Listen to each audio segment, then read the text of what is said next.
Welcome to the Social Mobility Talks podcast, brought to you by the Social Mobility Commission. Today's episode is hosted by me, Alun Francis, and I am the chair of the SMC. We publish research on social mobility, and we use this to provide advice to government. We also work to promote social mobility by collaborating with and challenging employers, professionals, universities, schools, colleges, families and individuals, and other organisations to play their part. I'm joined here today by Samantha Callan, co-founder of the Family Hubs Network. I'm really pleased to be able to welcome you to the Commission. Samantha, would you like to introduce yourself? Yeah, thank you, Alan, for having me. My PhD is in family-friendly policies in industry, whether they change the culture of the firms in which they're implemented, and my background's social anthropology, so that's the lens, that cultural lens is how I tend to look at most things in life. And the way I got into family policy was I'd been a researcher for a family strengthening voluntary sector organisation, Care for the Family. And Ian Duncan Smith was leading a policy group in the mid-noughties. So just as Blair did in the 90s, the Conservatives were going through a kind of policy renewal phase. And Ian was asked to do a social justice policy group. And he had 5 working groups, which were all focused on what are the drivers into poverty. So obviously, during that time, we had a real focus on child poverty, the then Labour government. And what we were trying to establish was there's lots of reasons why people stay in poverty. So tax credits, these income transfers, they have a part to play. But educational failure, welfare dependency, serious personal debt, drug and alcohol addiction, and my area, family breakdown. If you've got 2 or 3 of these things working together, then you're going to really struggle to get out of poverty and to give your children a better start in life than you had yourself. So that's what I started doing 2006, 2007, and I haven't really stopped being involved in social policy since then. Great, that's fascinating. I think there's some really interesting themes we'll come back to there. How did you get involved in Family Hubs? Well, in that social justice policy group, we had to find solutions. We couldn't just say how terrible family breakdown was and how if you'd experienced family breakdown, you were more likely to fail at school, to go on to experience family breakdown yourself, and have problems with drug and alcohol, all these interlocking issues.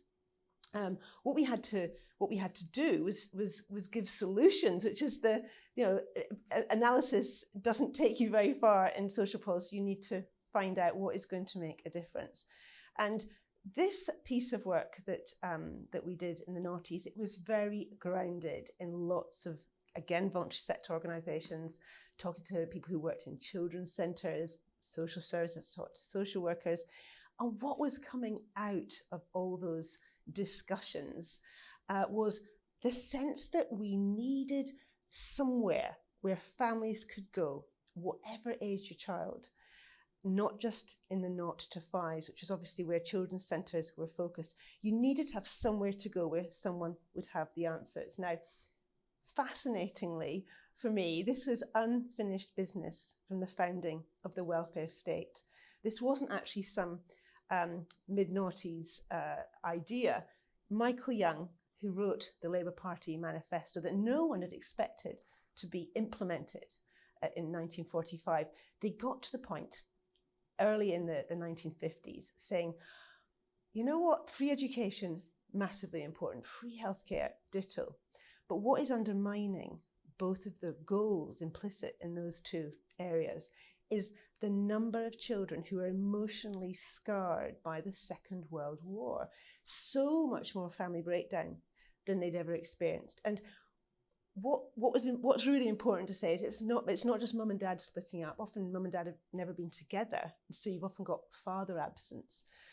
It's also where the family's just not functioning. Maybe mum and dad are still together, but there's lots of conflict, or the children aren't being nurtured. So that when I say we were tackling family breakdown, this was not some kind of anti-divorce rant. It was, how can we help families work better together? So what Michael Young said in the 1950s was, we need child welfare centres, which the phrasing just doesn't work nowadays at all. And he pushed that a bit, Michael Young, but it never happened until 1989. It was in the Children Act, Schedule 2, Paragraph 9. Every local authority should provide family centres. And that was building on this kind of family centre movement that Naomi Eisenstadt mentioned last week, these good practices around the country. And I think that was very much the inspiration for children's centres. I like to think that was just going to ever be the starting point. People like Norman Glass. If we can get this right, we go up the age range. I don't know. I've never read that, because I think the early years are incredibly important. They have to be a focus, but not an obsession, because further up the age range, things can happen in the family that can derail children's life chances. So family hubs, just answering your question, family hubs were one of our in the top 3 of the recommendations in the final report we did, Breakthrough Britain, Tackling Family Breakdown. So I guess we invented it, as it were, in that policy report in 2007, way back then. It's only taken 15 or 16 years to realise that. But I would say this is why it's got to be cross-party. Labour said it first in the 1950s. So that's fascinating to go back to Michael Young and to think, well, why would it take until 1989 for that to happen? I suspect there's some big changes in families taking place in that period as well. The insight around the impact of the Second World War, particularly given COVID, I think is a really interesting one. But tell me a little bit more about, you talked a bit about the early years or wider focus. How would you distinguish family hubs from, for example, Sure Start? What would be the kind of key points of difference? Well, first, we could not do what we're doing now with family hubs if it hadn't been for Sure Start. And I'm really impressed as somebody in policy that Labour got to that 3,500 children's centre target. I mean, they would say, yeah, but we got there by plonking them everywhere and the quality was variable. But I still think, hats off. And it's the current children's centre stock that has been depleted somewhat, that is where very many family hubs are based. Now, the difference between family hubs and children's centres, because there is a wee bit of a narrative that says, I'm not talking as a member of the government, but the Conservatives have allowed about 1,000 Sure Starts to close on their watch, and they've opened 75 family hubs. That sounds terribly kind of pointy and attacking, and it's kind of pretty classical political lack of nuance, frankly. A family hub is not just a single building. It's a kind of it's a way of networking all of the family support that is available in a location. So it's got to be connected to things like what's happening to help people with their benefits, what's happening to help people with their housing. Yes, parenting, these kind of more children-centred areas. Yes, the early years.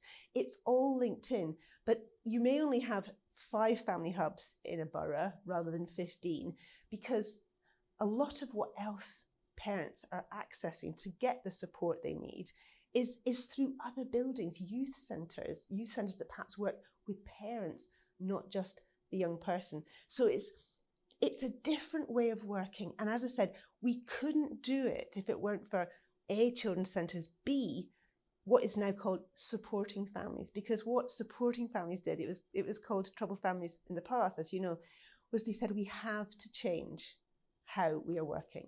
We can't afford one family to have to interact with 15, 20 agencies, lots of duplication. We can't afford that.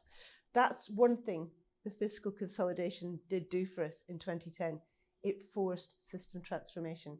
So the difference, I think, a large part of the difference is this is about a whole borough, a whole local authority working together, all the different buildings, all piling in. Family telling the story only once because there's information sharing. But also, I mean, it's crucial. It's not just the 0 to 5s. Yes, let's build on that foundation. But what about when dad leaves, when a wee lad is 9 years old, bottom falls out of his world, stops working at school, he used to be doing quite well, he becomes one of the lowest achievers. So family hubs are about, okay, that lad may not have come from a really deprived home, but he could end up in one because of his mother's mental ill health, his own educational kind of failure trajectory. So we've got to make sure we're not so gimlet focused on the disadvantage that people don't tumble into that category through neglect. And we also, this is the great thing about the independent review for children's social care, there's such a focus there from Josh McAllister's group on prevent families from breaking down, strengthen families, prevent them ever coming to the child in need status, quite apart from child protection plans and looked after children. So it's about prevention right the way up the age range. And I just finish on this as a grandmother with special needs grandchild. If you've got a child with special needs, having to navigate the services is so hard. So there's a real focus right up to 25 on children with special needs, helping parents just put one foot in front of the other and find out this is where you can get that help. There's a parent support group there. Did you know about disability benefits? So a focus on special educational needs as well. I've got so many questions I want to ask you. So I think the first point that comes out of your description is, I suspect that many of us don't realise how many services families engage with and how many different services are that have some aspects of kind of family support them through universal services and targeted. Yes. So health and education, social work, local authority, the benefit system, it's a whole wide range of partners. So one of the aims of the Family Hub is to provide a more integrated, coordinated set of services across those public and voluntary organisations. Is that a fair description? I think so. And again, we know from 15 years research, if you like, and bear in mind there were 57 pieces of research done on Sure Start local programmes. So again, we don't just build on the practice, but we build on the research as well. And we had those terrible child deaths, Victoria Climbier and Baby P.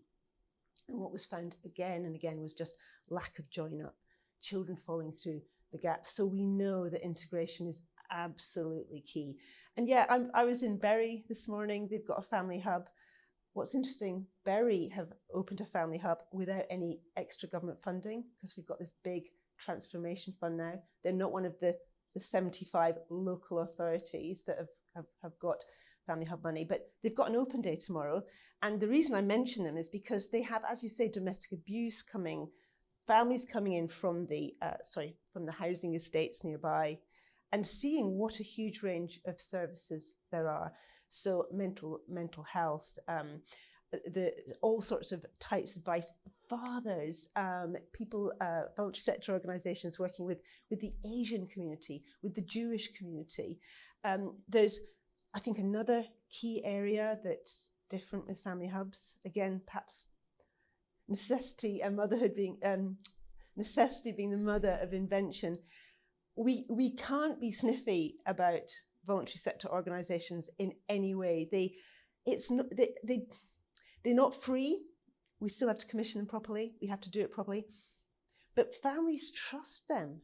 And as Naomi said in your previous podcast, for Jack Straw, I think the then Home Secretary, a real accolade for his children's centre was that people assumed that it wasn't the state, it was the voluntary sector.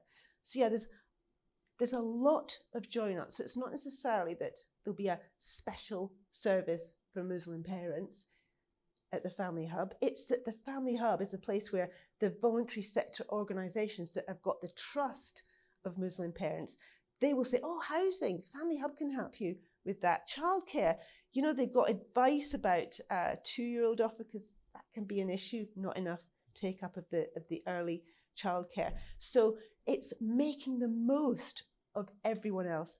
And it's not, you know, with things like parenting programs and evidence, that's terribly important. But actually, again, as Naomi was saying, it's not just about somebody going through a 6-week program. It's about having an approach that is constantly imparting good parenting tips. So again, I heard this morning in Bury, something that they started to do during the pandemic was parenting in the park. So they'd go to the parks, they'd tell people, we're going to be in the park this morning. They would talk about, they'd get them doing treasure hunts for find a maple leaf, find an acorn, find a squirrel. And obviously this was activity for the kids. But what it was doing was saying to the parents, this is how you create a home learning environment. This is how you make going to the park bearable for you. If you do it every day, as I used to, you have to do something to relieve the boredom. And this is what's so important. It's not just, we'll always have, I think there's a real place for manualised programmes, but it's approaches so that everybody in the Family Hub works relationally with the strengths of the family, doesn't stigmatise or judge anybody, but helps them move on from where they currently are. That's really fascinating. We have had quite a number of debates within the Commission about how far any of the interventions designed to help the most disadvantaged are impactful. And one of the discussions around Sure Start was, well, it's hard to judge that because it had a lot of competing objectives. So you can kind of see, well, it did well in some areas and less well in others. We've just started a project which we launched this week called It's Child's Play, looking at how, and again, echoing your point about the voluntary sector, it's working with voluntary and other partners around how do you use innovative new ways of engaging what are often called the hardest to reach, or the families that often don't engage. In the Family Hub, how can you be really sure that you're getting to the families where you're most really concerned about the development of those parenting skills and the development of the children's kind of cognitive and non-cognitive skills? How is that possible, given you've got clearly a model that is very locally focused? So I imagine within those 75, you've got 75 quite different family hubs in some sense. How do you get that sense of common focus? Yeah, well, I mean, I think one of the joys of it is that these family hub networks are different because they are meant to be casting the net, drawing in people, the agencies, professionals, voluntary sectors from all over the area. And they will be different. And overly determining rather than focusing on outcomes will always just kind of, it'll kind of restrict people's innovative flair. And what is interesting when because the Family Hubs network is constantly talking to local authorities, the ones that have the metrics of the Transformation Fund, which is the 75 local authorities, the metrics are great in that they have to send in data on what they're calling seldom reached now. That's the phrase, which I think is actually quite a helpful one, rather than hard to reach. They have to send in metrics, but the problem with metrics is they're kind of a bit after the event. And as I said, the key thing I think is it's not all down to the Family Hub. It's almost proxies. It's other things. It's other ways of saying we are absolutely onto these seldom reached groups, and that's about what are we doing to include fathers.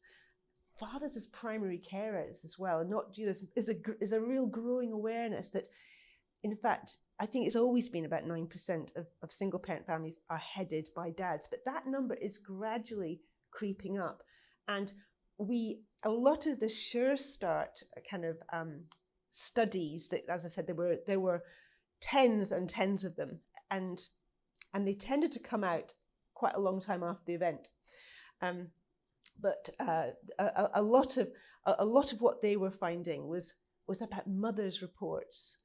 And one of the things we heard way back in the mid-noughties was dads, it's kind of a dad-free zone, the children's centres. And father absence is massively undermining to many children. Even if Andrew Cannon's work at Oxford, even if the dad's behind a newspaper a lot of the time, the presence of the father makes a huge difference. And if we can get into doing a lot more than just being present, then obviously jobs are good. But the I think the key thing is, yes, we've got to keep sending in, we've got to have high data requirements, and local authorities are now very, very used to high data requirements, but not waiting. As I said, the last national evaluation of Sure Start report came out in 2012.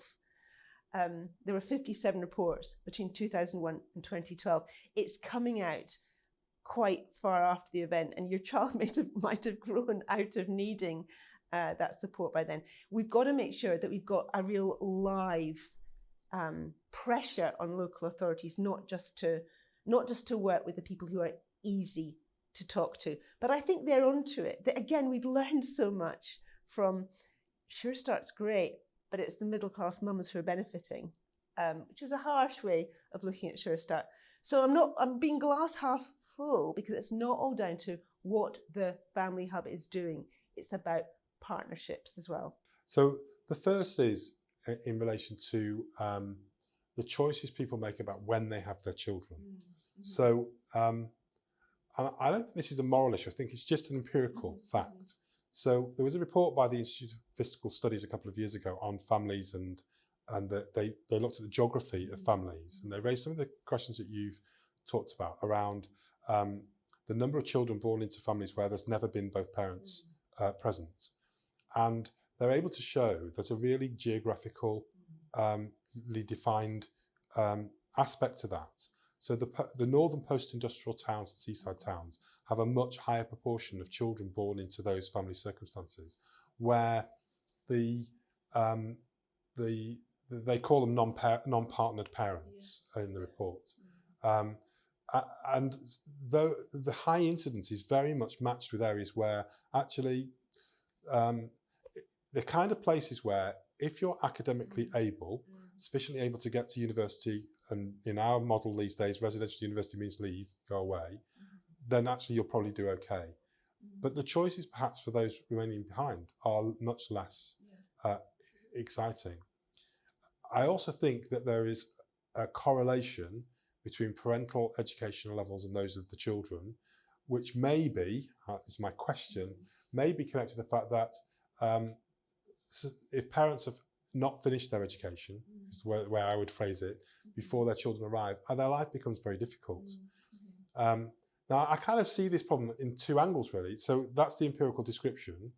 And the story for those families is very different to the kind of graduate family story, which would, and the report really brings this out. So a graduate family would be both, and irrespective of the sexualities of members involved, and none of that is relevant. It's about the two partners would finish university, start their careers, at some point start to live together, buy a house.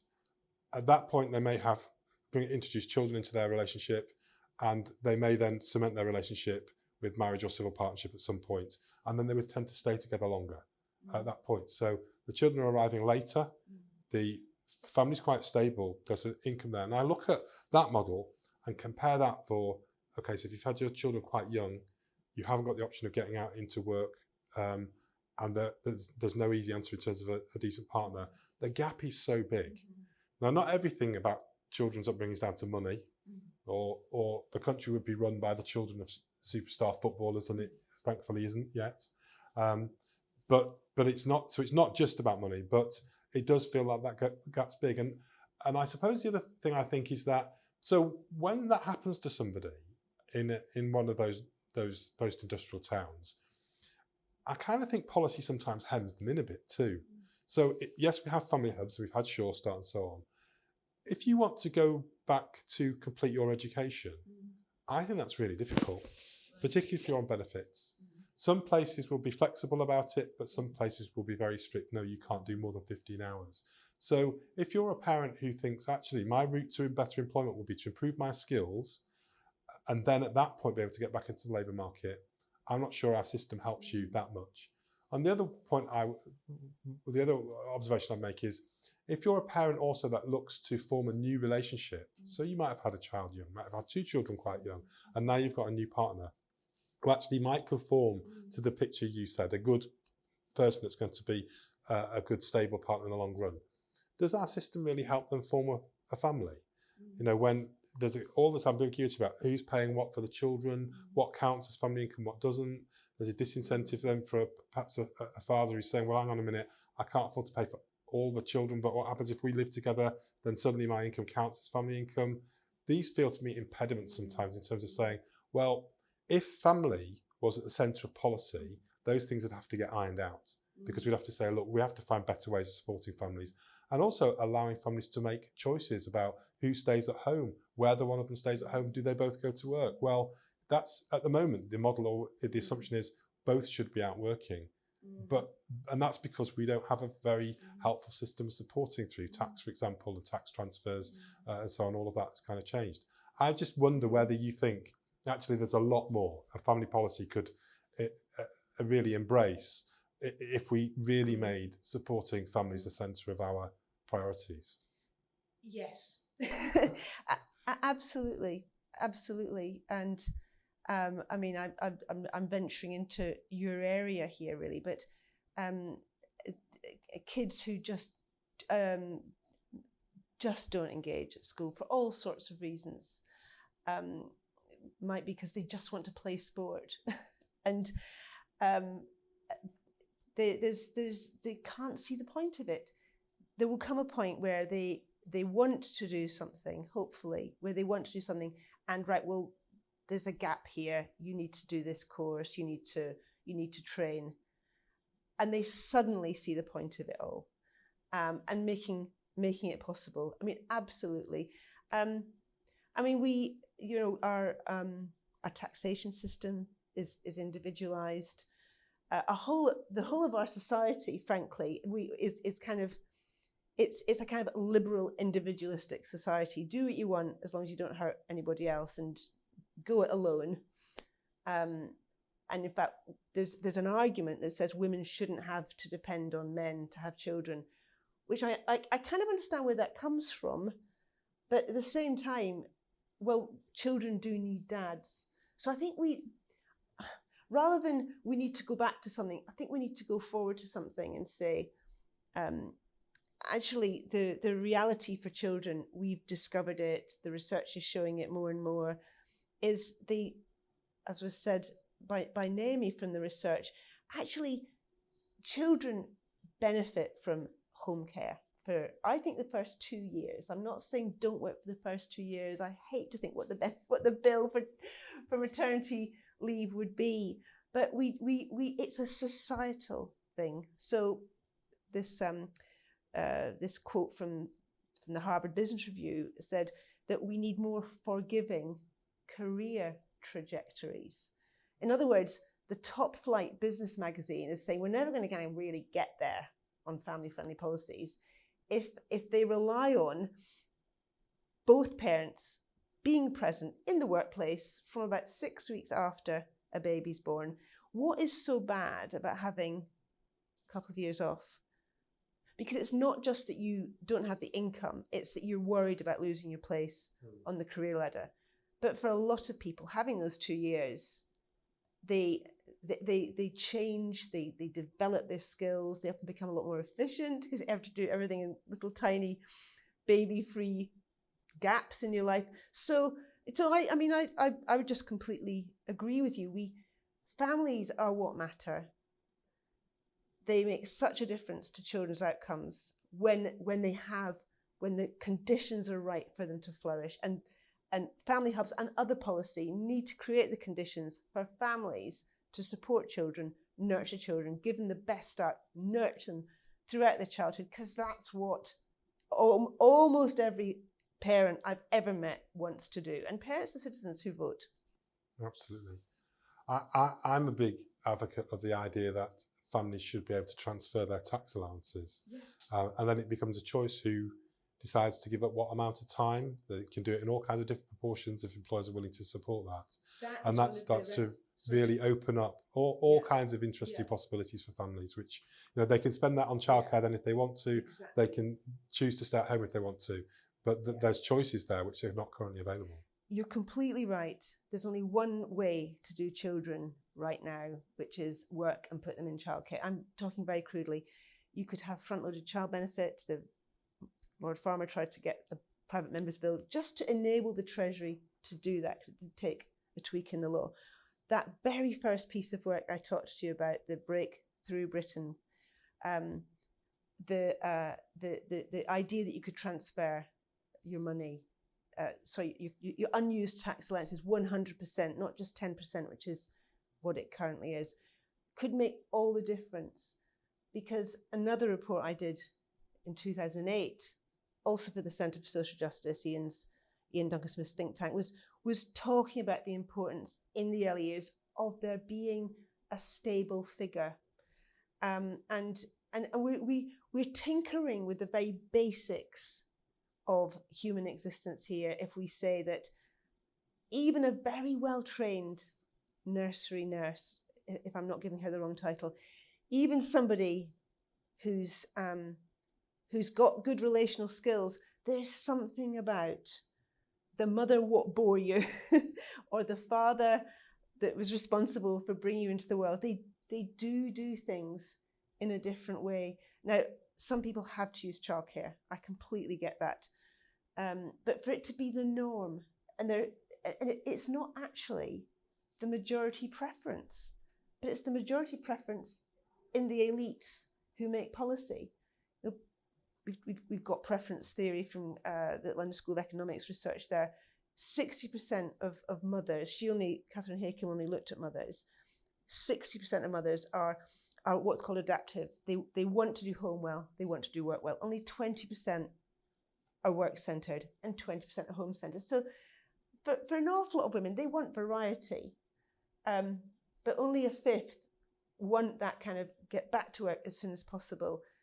People want a bit of freedom, I think. That sounds absolutely right to me. I suspect that would help. So there's two social mobility aspects to this for us. One is the social mobility issue about gender and career progression, and then there's the social mobility issue about what's the best outcomes in terms of early years. So I do think those policies where you can take away the notion that you're making a sacrifice, there's a deficit at some point. So you've got a very real choice here between two things that are both actually very attractive things to do if they're well supported. But what you don't want is to feel either you've let your children down or actually you've had to take some back steps in your career which you didn't necessarily need to take. So if we could find an ideal solution to that, would be perfect. Absolutely. The other flip side though, I want to pick up on your point about early years workforce too. So where childcare is used, and it's going to continue to be used, it was, even if we had the perfect world that we're on our way to designing here, there'd be a mixed economy, I think, of some childcare and some not.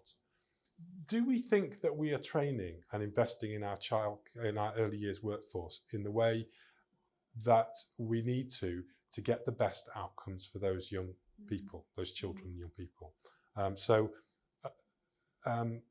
Have we, I'm thinking here about, the workforce development side, the training side, the consistency about what works in terms of good practice at different phases of a child's development. Have we got that sense of consistency, and do we really feel we've invested in an early years workforce that can deliver on that? I think it's one of these areas that the last government, when I say the last government, the Labour government, the coalition and the Conservative government, there's this, we know that there's a lot more that needs to be done, and I think it's sad if childcare is seen as some kind of default. I'm not sure you're in FE. I'm not sure whether you feel like that is a default for a lot of girls. It's actually really hard to do well, where you're really part of that kind of, you're almost like a midwife to the development of the child. You're not just baby minding. You're taking every opportunity to make everything a learning opportunity. So it's certainly not it can't be a default. I can't do anything else, so I've got to do childcare, I would say. But the kind of relational skills that help in workforce development, why are we seeing them as being in 18-year-olds who've got very little life experience? If it were an attractive area, some of these over 50s, I think there's an awful lot of there's a lot that could be done to make it more attractive to people returning to work in that way. I completely agree with you on that front. I think it's much more difficult to upskill and reskill, particularly if you trained in another area. But I think we're missing quite a lot of fantastic early years workforce by not focusing on that area. I think that's absolutely right. Before we wrap up, can I go back to something you raised right at the beginning, which I'm very interested in? And our State of the Nation report last year picked up on a theme around disability and social mobility. Our data is very high level, doesn't get into the meat and bones of special needs and so forth. But you talked a lot at the beginning about the complexity of the system for families where the child has additional needs. I can completely echo that, as I think could most FE colleges, because we frequently get young people coming to us who have somehow managed to get through 12 years of statutory education and haven't been statemented, and yet they clearly need some extra support, and then you have to battle to get through the system to do it. I do have a worry about some aspects of the special needs support, because there's a danger sometimes of labelling people, and that sometimes isn't helpful. It's fine when we identify real areas where we know we can intervene and do well. But can you say a bit more about this area in terms of what the family hubs do and the kind of things that parents say that they need in terms of supporting their children well? Well, it's a subject of another podcast, really, but the idea of a one-stop shop, I think when you have a special needs child, it's even more important that you have so little free time. There's things that takes so much more time. You know, if a child's got cystic fibrosis and you're constantly massaging every morning, massaging their chest, things like that. So the not having to put it all back together, to put to navigate, join up all the system, and that surely is something family hubs could do, could help in a way that perhaps parents haven't had the help before. There's a lot of family hubs employing now family navigators, connectors. There's various different names for it, but it's people who can put the different bits of the system in place and help you. But I think peer support as well. I mean, it's not the be all and end all. But similarly with kinship carers, I hope the government in their work on kinship carers is going to do something about peer support, because when you have a child with special needs, understandably you get very little understanding. And it's not that people don't care or aren't considerate, but they've never had to do that leap. They don't know what it's like to not expect your child to develop past a certain point, or to have that huge uncertainty, and to facilitate better peer support. I think would make a huge difference. Both the kinship carers, the grandparents who suddenly find they're now looking after small children, and that lovely retirement that they were expecting to have isn't going to happen. There's a grief sometimes, perhaps all the time, when you have a special needs child. And I'm talking about when a child very early on, you have such high expectations, and they don't get they don't have the go-to person. And it's that thing about the village, taking a village to raise the child. We parent in isolation, and a lot of people can get through when things aren't too difficult. But when you have something like a special needs child, that isolation can make all the difference between, say, mum and dad splitting up, or mum and dad being able to kind of keep overcoming together. So I think they're just a couple of areas, but I think another thing that family hubs need to do more of is integrate health and family support. And this is what they're doing in Essex. And Essex did their family hub transformation without government money. So it's about the imagination. They have a lot of paediatric mental and physical health services in their family hubs. And what they're doing is they are catching when something that appears to be medical, perhaps incontinence or an allergy, a nervous tic, a stutter, for example, you could treat it as speech and language and medicalize it. You could treat it as, well, it's something to do with the child's bladder and medicalize it. But actually, it might be because of fearfulness, anxiety, something that's family related. Maybe dad often goes away for a couple of weeks and they don't know where he is. Dad's gone to prison, perhaps. So we nipping things in the bud early so that you're not, as an FE college, getting some things coming through. It will be all of them. These are real conditions, ADHD, etc., autism. These are real conditions, but with better parental understanding and better understanding for the parents, we can help children earlier to navigate these conditions. And I think that's also what's been lacking. Not just it wasn't picked up in school because they sat at the back and they weren't too disruptive. I'd like to go for the finish with going back to Michael Young. Okay. And it picks up on exactly the thing you've been talking about. So I kind of look at and I've been thinking, what are the kind of differences between Michael Young's world and where we are now? And one of them is definitely the status of academic or educational achievement now is so much more important to determine your future choices than it was perhaps in the 1950s or 60s to the majority of people. I know people had the view about grammar schools getting to elite universities and so on then, but it's become more important for everybody. And I think that's put additional pressure on parents and families, because now, the old days when you could think, well, it does take the village to bring up the child, and look, if they've got it in them, they'll be fine. That now has become a more unacceptable view. So you've got to cultivate your children, invest in them, and see them as a kind of a human capital experiment as well as your child. So I think that's one pressure which is new. But then this whole change in the dynamics around families. And I also think that attached to that is another big change, which is something that Robert Putnam writes about the breakdown of civic institutions. So you look at the post-industrial areas, an awful lot has gone from those, which would have been in place when Michael Young was talking about families. So associations you might be members of, organisations you might go to, churches, chapels, voluntary activity that you might be part of that isn't about being poor and receiving services. It's just about doing stuff together.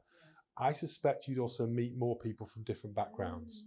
I think it's very possible now to grow up in a poor family and never meet anybody that isn't poor. And I think it's perfectly possible to grow up in a middle class family and never meet anybody who isn't like you.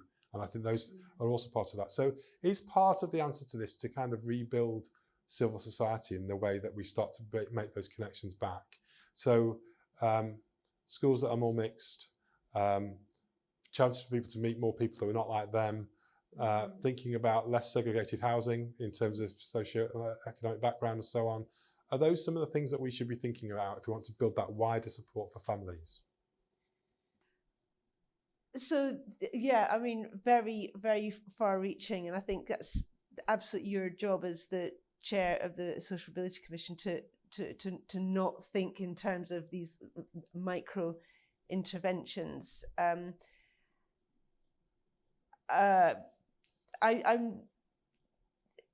think a lot needs to change, basically, and we have to start. We have to build these bridgeheads. We have to say relationships matter, and make sure that is a thread running through lots of different things.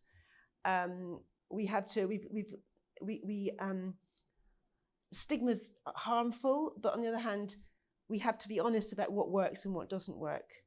I work a lot with prisoners' families. There's a whole strand of rehabilitation. It's actually very much more successful than education and employment, and it is prisoners having relationships with their families. And that's something that Lord Farmer and I are really pressing the government on. A lot of progress is being made, a lot more needs to be made. But also, if we treat prisoners as somehow other than us and forget that we could be in there ourselves, you could just drive home tonight, knock somebody down, and be in prison for a long period of time, and suddenly that person who was completely different to me is in the cell next door, and how am I going to cope with that? So a lot more just looking outside of ourselves, bridging capital, as you're saying, getting to know people who are different to you. It's really important. It's why I don't think family hubs should just be for the targeted services, aggregating the families that are having difficulties. And I think that's something that they're aware of now. So that's not going to happen. But I think we need visionaries in social policy, charting the way. So I agree with you, Alan, all that you said and more. Like a great way to finish, Samantha. Yeah. Can I say thank you very much? That's a fascinating discussion, and loads to think about there in terms of families and social mobility and a whole range of associated issues. So thank you very much. You're very welcome. Thank you for having me.